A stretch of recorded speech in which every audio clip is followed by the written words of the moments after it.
What's going on, Samson Strength Coach Collective listeners? On today's episode, we have a return guest, John Bloom. I believe he's the first return guest that I originally interviewed and then is coming back on. So very exciting for me. But here's exactly why I wanted to bring John back on. He started his own business. He has left the college sector and has gone into the private sector and is starting his own business. And I think it's been a fantastic move for him. And we dive into that in this episode and discuss what it was like, what the decision-making was like going into it. And then we get to discuss a really exciting project of his, which is a book that he is coming out with. His book will actually be released on December 10th. You can see on his website, which we'll make sure to shout out at the end, on his Instagram. And you know what? Selfless plug here a little bit, right? I'm in the book. Very cool. All right. So it's a fantastic book. It's a great resource for coaches to understand lessons from other coaches. And one of the best parts about undergoing an internship and then eventually leading interns or helping other coaches is that you try to help people prevent mistakes that you made in your past. And this is not a book full of mistakes. It's a book full of successes as well, but a book full of lessons that will help coaches improve their craft and get better at what they're trying to do, which is all what we want to do at the end of the day. So his book, Strength in Numbers, will be coming out on December 10th. Please make sure to check out his website, check out his Instagram, wherever you want to follow him and want to gain access to this book. And then you can see the answers that I gave to the brilliant questions that he came up with. So as always, thank you for listening, and I hope you enjoy.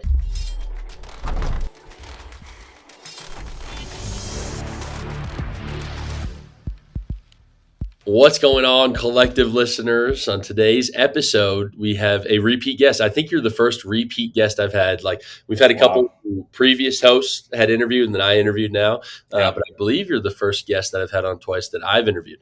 Man, that's an honor, especially with you hosting that. That's a big honor, Connor. Well, I only bring on the smartest people. I promise you that. And so the ability to talk to the blooming onion once again, and maybe I should introduce you, right? Sorry. John Bloom, everybody, okay? Coming back to us for a second time, but there's a very, very good reason why he's coming back on for the second time. And I'm going to let you talk about your journey just a little bit. Can you give a Cliff Notes version of your background just to listeners who may not have heard the first episode? Yep. So I'd say kind of getting this transition, it was from middle school, high school. I had a great strength coach, Alex Pena, that I then got to work with a little bit my senior year of high school. Started doing that. Went to ACU to play football. Stopped playing after a year there and started my sophomore year working with Brandon Decker at ACU with basketball, women's volleyball, and kind of kept working there the rest of my undergrad. Stayed another year and a half working there after. Then I went to Weber State men's and women's basketball. Then I went to Texas Tech with Darby Rich with men's basketball there, and Connor Agnew, Vanilla Grill himself.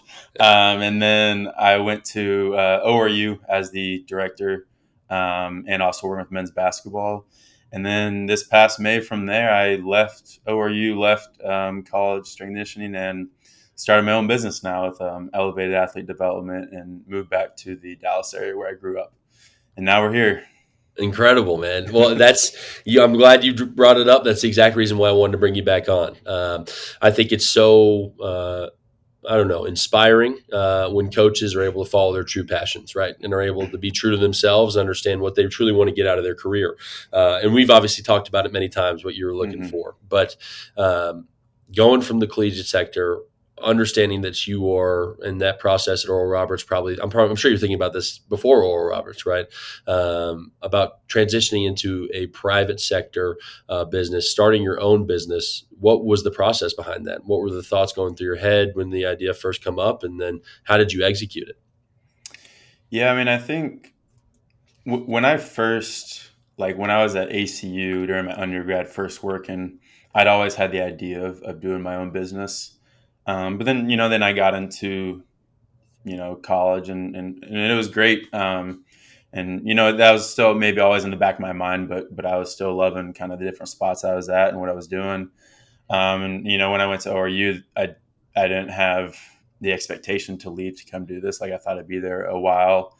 But I think a big part of it was getting married right before I went to ORU, going through that first year of marriage, and just us, obviously, it's a partnership of what we want our life to look like. And as we went through that and just thinking about that, especially down the line when we start to have kids and a family, like, what do we want our life to look like? So I think that was a big part of the thinking was that long term view of, we could definitely keep doing strength conditioning in college and it'd be great, but like I want to start setting up for what we want our life to look like down the line now. And as I talk about that, like the big part was like the autonomy of running my own thing, um, getting to choose who I work with, when I work with them, how I want to work with them. That I've got ideas that go over the place, so I like to do a lot of different things. So like the freedom to do different things is definitely something I really like. I think part of it, another part was also just the way the portal NIL is. Like things started to feel a little more transactional within the college setting. Like, I'm sure you've experienced some too. And I even felt in myself, my thoughts sometimes becoming more transactional within that environment. I didn't like that. Like, that's not why I got into coaching. That's not who I want to be as a coach. Um, one really powerful quote, like Dan John talked to me about, is like he's talking about kind of the things he tries to do every day in his life, and like he asks himself, like, is this the Dan John who Dan John said he wanted to be? And Mm. like as I asked myself that question, like, is this the John Bloom that I said I wanted to be? And like, is that the best environment for me to be the coach, person, man, husband, and just person that I want to be in this life? And I decided that I I could be more intentional in setting that out while creating my own thing, and being fully in ownership of that environment.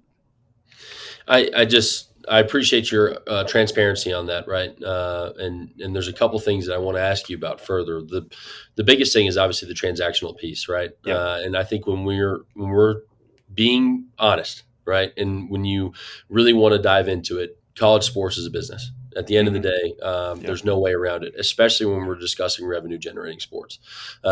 It would be really great if everybody could get a pat on the back and say, "Hey, you did your best this season. There's no shot of you getting fired, and we'll love to see you back next year." Right? Yeah. But that's not how it goes. It's a success driven, it's a result or output driven, like we spoke about last night, right? Hmm. Field now, and it always has been, but I think even more since the NIL has become a large piece of it. And I think what I appreciate about it is being real to yourself and understanding the facts of the situation. It doesn't mean that it's necessarily a bad thing. And we're not trying to demonize collegiate sports Yeah. because of that. And it's something where it's funny because, right, me being on the collegiate side, I understand that piece 100% too. But knowing myself, Connor Agnew as myself, I know that there's ways I would be able to navigate it and still find the joy that I'm looking for within the Hmm. collegiate field. But that doesn't mean I'm right. And you Yeah. deciding to go on your own does not mean that you're right either, right? But it's being true to ourselves. Were there any like specific examples? Obviously, no player names or anything, but were there any moments where you really thought to yourself, this field is not really going the direction that I truly want to see it go? And I don't know if I can point to any specific things because, like as we talk about more transactional, like I have incredible relationships with so many of the athletes and coaches Yes. from those places over the last couple of years. I think part of it is more so like the fact that, like, we've talked about you guys this year, like your whole team's changing it like every Mhm. 9 months, and part of that is you're not going to get to be with those athletes for quite as long as maybe, I mean, at ACU, like there were some athletes where I was there, like the whole 4 year career, and that relationship is different than a 9 month relationship. Even though I have some incredible relationships from those, it's just different. There's a different depth to it. Um, so I think that part, and as I think about that too, and like now where as I'm on the training side of things, where like the majority of my kids are high schoolers now, and even middle school. You think about, like, I could potentially work some of them from, like, I've got an eighth grader right now. I could work from eighth grade through his senior year, and then even when he comes out from, like, whatever, like it could be a really long term relationship where you get to see these kids go from being a young teenager all the way up into college, and just the transformation that they have in their life, both athletically, physically, but also just as a person. And it can really have a lot of impact on them as people and athletes through those big transition periods in their life. Um, but like you're saying, like in college, like you can still, like, even with all this stuff going on, you can still be really intentional to have great relationships and be transformational, and make it a great setting. Like I said, we could have made it work for sure. Like I could have had great Mhm. experiences staying in college. Um, I think I was just really tried, like, all these factors. Obviously, there's so many variables that went into it. But also that did excite me about really getting an impact, kind of the younger kids during those longer periods of time, and have those long term relationships. Well, I mean, it brings it back to your first strength coach, right? Coach Pena, Yep. somebody who was the first person you mentioned when you talk about your background, Yep. was understanding that you can have that effect on somebody else as well. Yeah. And like, with him, like, for example, like he was my strength coach from like sixth grade all the way through 12th, and then I'll be back all the time and work out there. He was a groomsman in my wedding, Mhm. and then now, like, as I move back to Dallas, like that's where I train out of is the high school. He's still a strength coach, but he's also the athletic director there now, and I'm able to train out of there now. So, you know, that was really the reason I got into coaching, was because of certain coaches in my life, including him and some other coaches, the impact they had.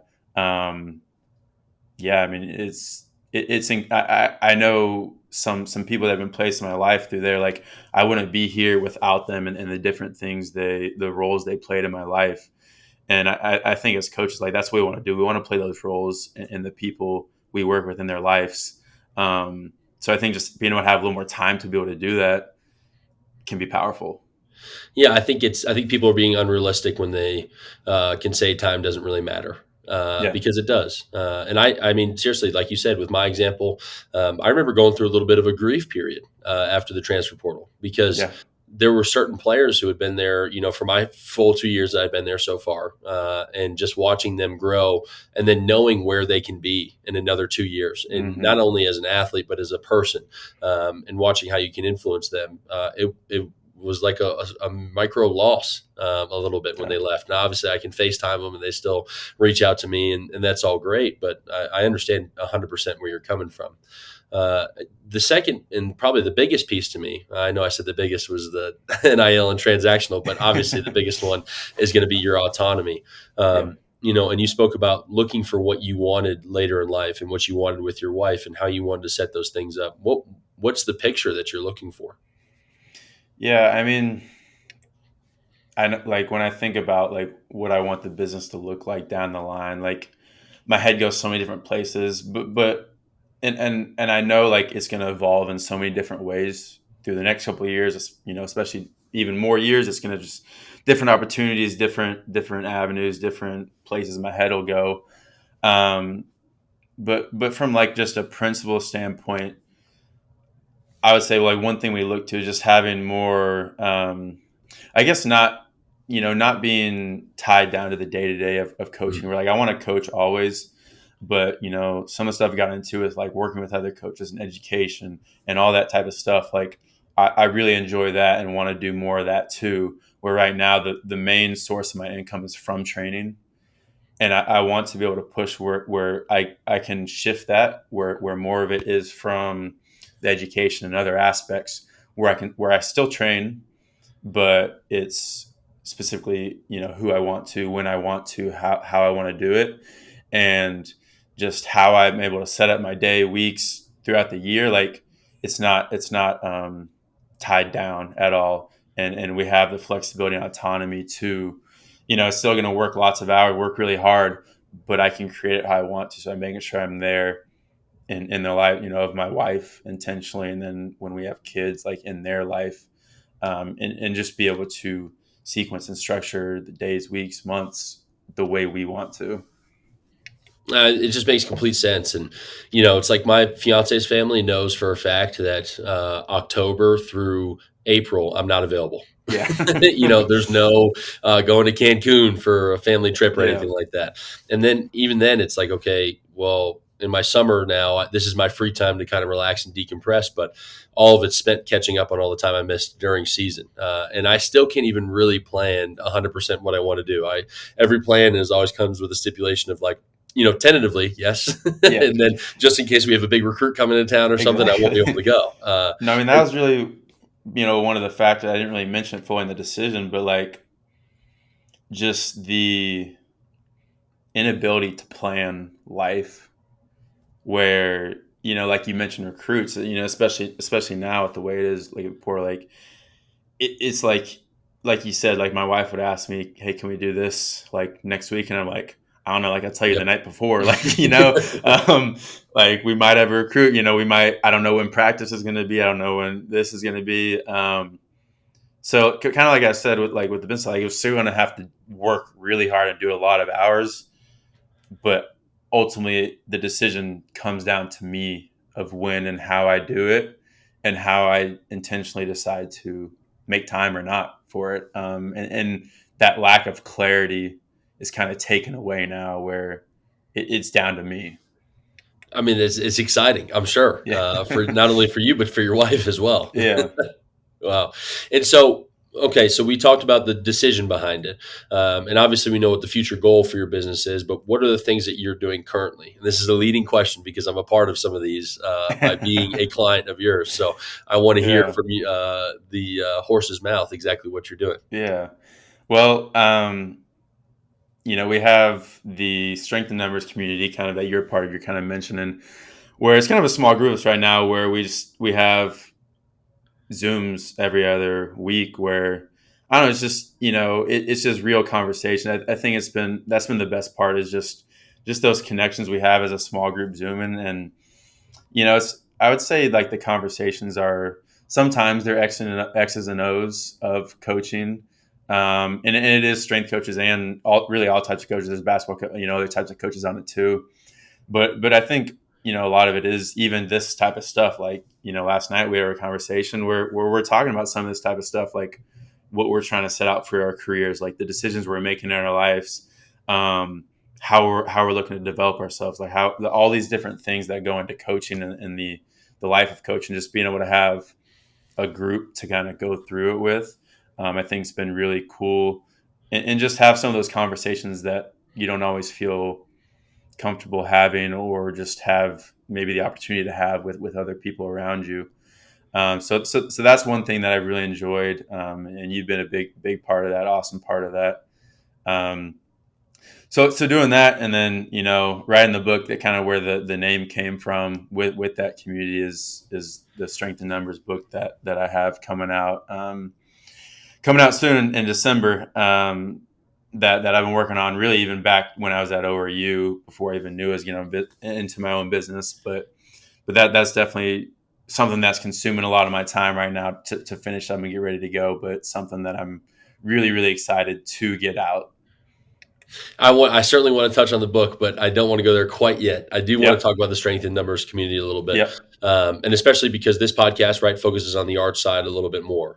Yeah.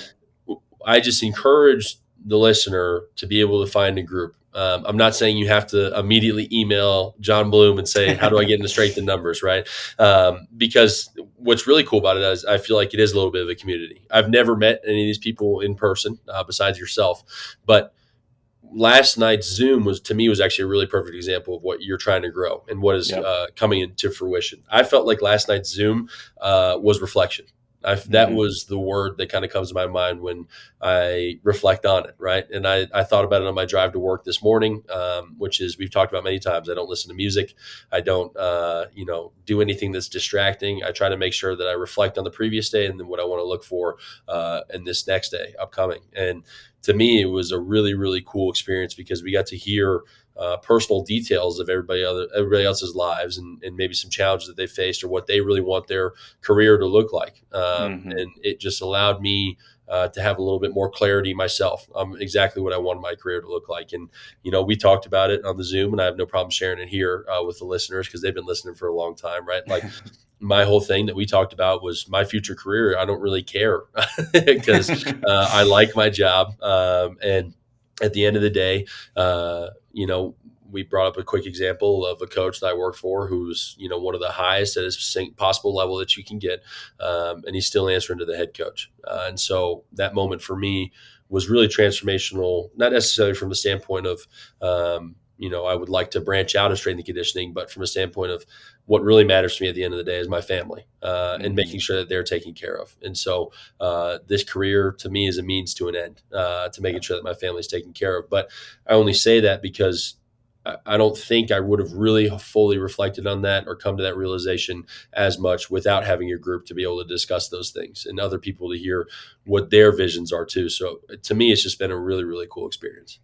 No, I appreciate that. And I think you bring up a good point about reflection, where I think that's one thing that's hard as a coach. Especially when you're working early mornings to late nights, you're constantly going. There's constant input coming in, and sometimes we don't really create a lot of space to be with our own thoughts and really spend the time to think about, like, what do we want life, whatever, to look like, or what's really going on, and really spend some time with our own self and thoughts. And I think things like that, or like working with a coach, like things like that, where there's this set time that you commit to. It's like creating this intentional space where you're having to not let any of that else come into there, and you have to spend some time with your thoughts. And like like in our group, like bring up whatever discussion or whatever it is, and like I'm kind of putting you guys on the spot where like we're getting each other's thoughts. Like it's not like I'm presenting to y'all. Like I'm not the one with all the answers or anything. I'm just there to throw out questions and let you guys bring out the knowledge and wisdom to everybody. I'm just there for the show. Um, but yeah, I think that's really important. Like whether it is a group like that, whether it's with a coach, whether it's on your walks or like driving, like creating space where you can just be with your thoughts and actually reflect and think about life, and just any part of coaching or anything. Just that intentional space is huge. 1,000%. And I think it just, again, we also talked about it. And I remember because so for context for the listeners, we did a professional development course. It was 8 weeks over the summer as well. And that was a combination of sport coaches and strength coaches. And to me, it was really, really valuable information. That was obviously a lot more of John Bloom presenting, right, with a little bit less discussion. But we discussed after we finished that group, and you were deciding to continue on and move on with the Strength in Numbers community. It was like just how energizing it is, and just Yeah. how like I love that it's on a Wednesday, right? Because Wednesdays are the days where it's like almost make or break for Thursday for me. If it's been a bad Monday through Wednesday, it can be tough to kind of rally myself on a Thursday and Friday. And so to have something on a Wednesday night that re-energized me and gave me fresh ideas and helped me understand things from other people's viewpoints, there's no other way to put it. It was energizing for the rest of the week, and it helped me kind of reset. And I noticed that on the weeks where maybe Monday through Wednesday weren't the best, I was still able to kind of pull a high quality Thursday and Friday out of it. And then now in season, obviously Saturday, Sunday, into next Monday, Tuesday, Wednesday, Thursday, whatever. But it was really cool. And I think one of the really, really cool things you do with the Strength in Numbers Zoom is you allow us to have a space to bring up a problem that we have, and Mhm. a challenge that we're facing as coaches. And what I really enjoy about it is we can put something out there, and sometimes people will say their own problem, and I'm like, oh, the answer is so obvious to me because I've gone through this problem before, right? But then I'll put out my own problem that I'm facing where I have zero solutions, and now I've got 4 to 5 other people who are Yeah. saying, no, I know exactly what you've been through. Here's my advice for you. And so I guess I again encourage the group discussion aspect because for me, it's easy to call up friends, and it's easy to get their biased opinions, and it's easy for them to say, if you're struggling with a head coach, like, oh yeah, well that head coach sucks because I know all the bad stuff you've told me about them, right? Versus somebody who has less context and just hears the problem straight up. I feel like you get a little bit more valuable and a little bit more true advice. For sure, yeah, and I think one of the really cool things throughout, the course ran back in the summer, and then now through this is having kind of that variety of coaches in there, where you know we have basketball coaches and basketball strength coaches, and talking about the same problems or the same questions or context, but from a completely different perspective and bias. um, which, I think you've even said like that's one of the coolest things is being able to have kind of that feedback from the other side of it. And they just see it a different way, and we see it a different way, and individuals within those same realms see it a different way. So getting those different perspectives lets you take back a lot to your own situation. Like again, like I think you said, like you got to have conversations with some of those basketball coaches that you might not get to have with your staff just for various reasons, Mhm. but now it helps you go have future conversations or decisions with your own basketball staff. Yeah, and a really specific example that comes to mind is one of our coaches that's in the community. We were talking about my problem was a weight gain player, right? And just how do we get this person to understand that really buying into the weight gain process is going to be valuable for them. And it Yeah. was funny because I'm a big dude, right? My problem has always been losing weight. It's never once been Yeah. gaining weight, and so I just did not have that perspective. And then one of the coaches is a former player, right, who self-admittedly was underweight for his position. And he brought up the point, well, I already played at a high level being at that weight. So to me, it didn't make sense of why I needed to be at a heavier body weight. And it Yeah. blew my mind because Yeah. it really was like, I always try to put myself in the shoes of the athletes, but I never had that 100% perspective and was really able to understand, okay, this is exactly what the problem is. And honestly, we've seen some success with that player since then because I was able to really come at it from the angle that the Yeah. coach allowed me to see. So again, I really encourage our listeners to be able to have a group with unbiased opinions. Like it's great to For talk to your sure. friends, I think always, but to be able to reach out and discuss things with people who you only know on a professional level sometimes can be really beneficial too. Yeah. Yeah. Yeah. One of my favorite books is Range: Why Generalists While Triumph in a Specialized World by David Epstein. And Mm. it's just kind of on the value of lateral thinking, all this type of stuff. And like one of his big things is like so often we can get stuck like in our own trenches, whether that's like our own strength and conditioning trench, and we're trying to find the answers in there, and like the answer is like right outside the trench, Mm. but like we're so stuck in that. So I think finding ways to get out of that trench and find other perspectives and ideas, just like you're saying, just like it could be simple things, but it just opens up completely different perspective and ideas. 1,000,000%. And so now I think that's the perfect segue into your book, right? Because it is a combination of many successful people from various sports. Yep. I believe, is there some people who are not related to sports in there? Or am I crazy? Yeah, I mean there's some people that are now more like coaches, Yeah. CEOs, executive people like that at one time were maybe in coach or in coaching in some form or fashion, but not directly in coaching even anymore. Yeah. Well, I'm getting ahead of myself. I'm sorry. Yeah. So, can you please explain to us what your book is, how you came up with the idea, and then what the process was like actually getting this published? For sure. Yeah. So if people are familiar with Tim Ferriss, right, he's got quite a few books, but he's got this one book called Tribe of Mentors.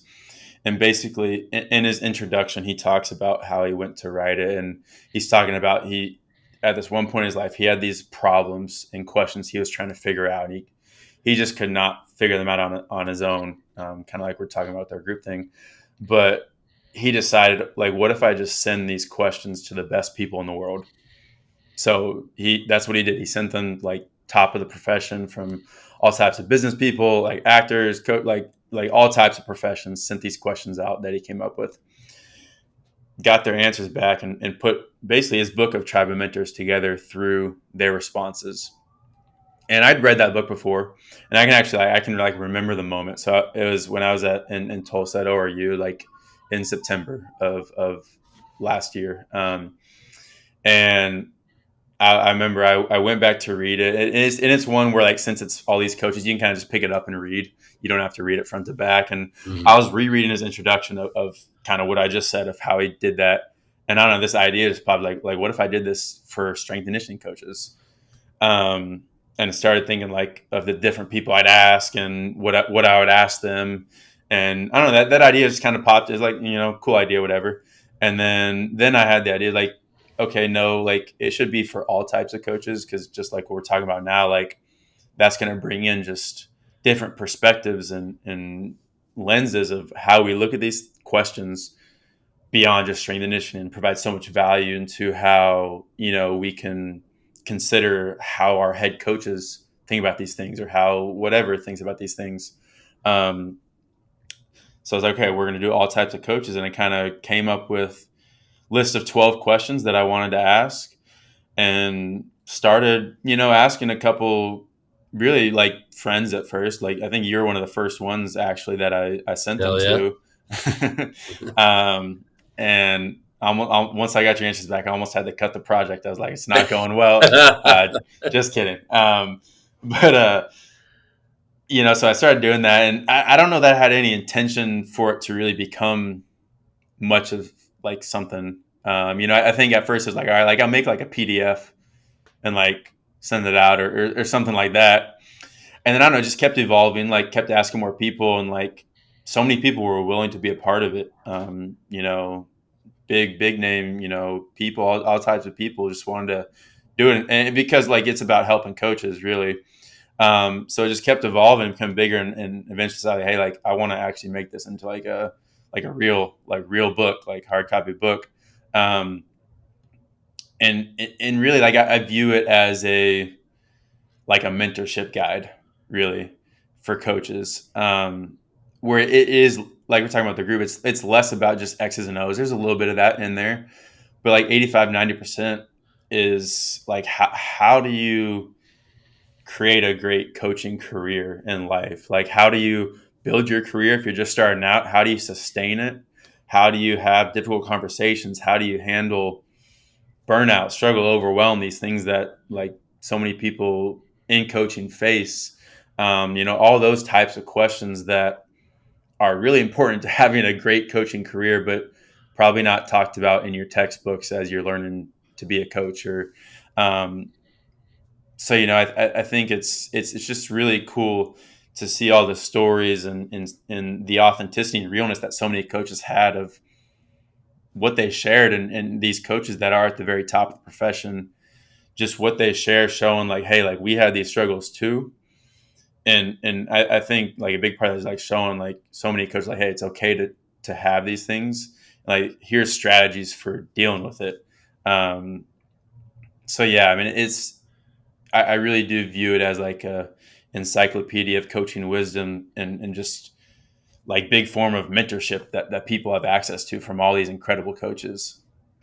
I love the concept of it because, again, I mean, I feel like this topic is pretty well known, right? There's not a lot of the soft skills of strength and conditioning discussed within your academic career. Yep. There may be some people who are previous strength coaches who can help you out, but a lot of people talk about how internships and GAs are really the first times they really got exposed to the valuable information for strength and conditioning. Mm-hmm. And again, there are books on coaching, there's books on sports psych, and those things can be applied to strength and conditioning, but there's nothing that's really directly related to strength and conditioning by strength and conditioning coaches that also includes the other perspectives of sport coaches, Yeah. CEOs, whatever it may be. So I think it's really beneficial for people to actually be able to hear from mostly strength coaches and Yeah. what their perspectives are. How many coaches are in the book? There are 108, so it's Wow. it's a big book. So, all right, how challenging were the logistics of actually getting this book together? Yeah, I mean, it's definitely been a lot of work. Just I'm sure, like, as you experience, just um, trying to nail down scheduling times to do this podcast with different people, like the logistics of just going back and forth with people. It takes a lot of time to kind of nail it down, and just sending them, okay, they'll do it, okay, sending them the stuff, then getting it back. And then about 20 or so the coaches did it, we did it over a phone call or a Zoom call, we recorded, and then transcribing it, and then editing it, and then confirming with them that it was okay. Um, so it's been a lot, and I've kind of really done it on my own, in terms of not hiring a bunch, like, help with like all the formatting or like all that stuff. So learning lots of new skills, really really cool skills, and lots of time, but built so many connections through all of those interactions and back and forth with coaches. I some of them I knew, but a lot of them were cold reach outs that now I have developed relationships because of that. Yeah, I think of you as one of the most connected coaches I know. I mean, especially because of this book, right? And I know who you've been able to get in contact with. And so let me ask you this. At ORU, you kind of came up with this idea for the book, Yep. and then said, it could be kind of some PDF that we could send out. And I remember when you described it to me, that was actually exactly what you said. It was like, I'm just going to send it out as a PDF. Do you feel like working on this book and seeing the traction that it gained also kind of gave you the confidence to start your own business and branch out into the private sector? That's a good question. I don't think that played into the decision. Mm, I think that was kind of separate. Yeah, I do see it as helping with that side, like with the business side, especially as we talked about earlier, with getting into more the education side. Like I think it can help build into that.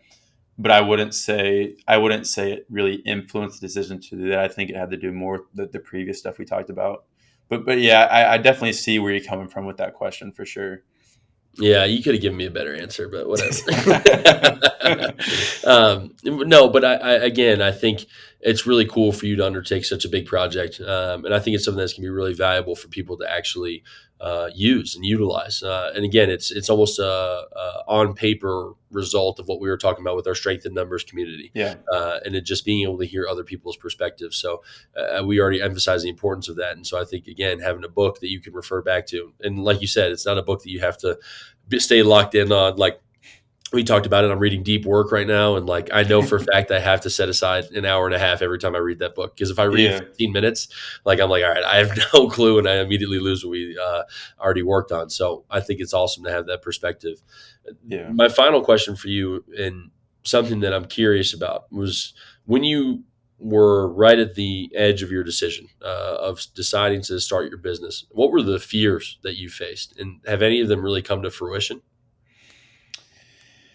Yeah, I mean, I think there's just that uncertainty, like the uncertainty of, okay, I do have a wife, and like it's all on me. Like you're kind of just stepping out into nothing. Like you've got to create it all, and like I don't even know what it's gonna look like. But I feel like there was a I had confidence, and I didn't fully know what it was gonna look like, but it was gonna be successful and work out. Because I think that's one thing that I really like about it too is like in college as a strength coach, you don't always have control over the outcomes, right? You could be Rarely. the best strength coach, right? And you got bad recruiting and bad players, bad whatever. Like you may not win, and then you could be a bad strength coach and great players, great coaches, whatever, and you win. But now as I run my own business, like it's the ownership's fully on me, whether it's successful or not, and I fully control the outcomes of that. So I think that's something I like a lot is having the full control of that. And I don't know, I feel like I had the confidence that it would be successful despite the uncertainty of not really knowing what it would look like. Um, yeah, I mean, and it's just, and then you also just think like you've kind of put all this time into kind of taking the steps up the college rankings, so to speak.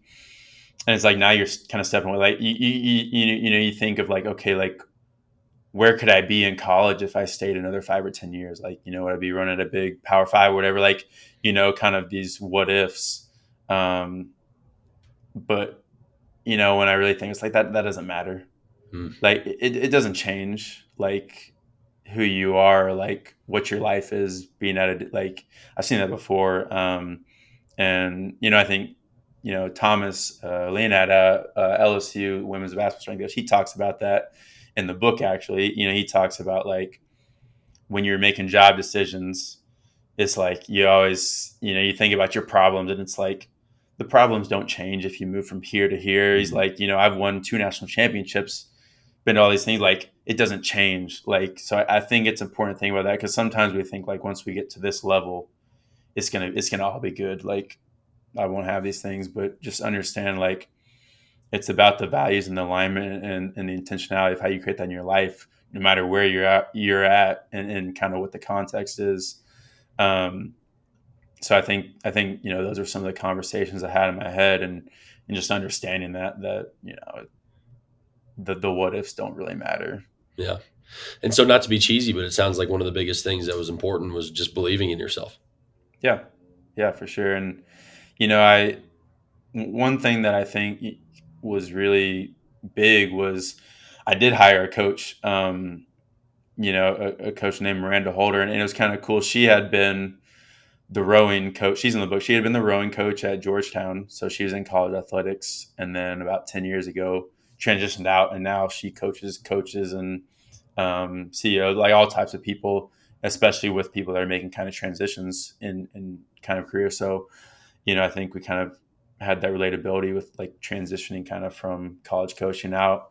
But just like you kept emphasizing with the group and just having people there, but having someone that had been through something similar, and I had to come in intentionally, like we talked about before, with like reflection and have that time set out and time before to really come in with what we're talking about.